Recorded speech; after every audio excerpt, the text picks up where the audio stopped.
কোনদিন কাবাঘরের সামনে গেলে বা কোন আত্মীয় স্বজন গেলে বলবেন, কাবাঘর দেখার সাথে সাথে প্রথম যখন কালো অংশটা চোখে পড়বে, যখন আপনি মসজিদে হেরমের গেট দিয়ে ঢুকবেন, যখন ওই Fahad gate, king Fahad gate আছে, যখন ঢুকবেন অনেক দূর থেকে কালো কালো কাবাঘরের একটু একটু দৃশ্য বেশি উঠবে চোখের সামনে।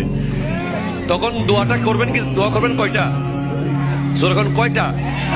একটা দোয়াই কবুল হবে দেখার সাথে সাথে।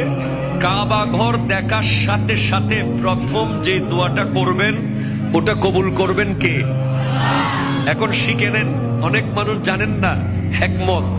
আপনি একটা দোয়া করবেন, একটাই শেষ, একটা সুযোগ পাবেন আপনি, কিন্তু আপনি এমন এক দোয়া করবেন যেন যতদিন ওখানে থাকেন প্রত্যেক দোয়া কবুল হয়ে যায়।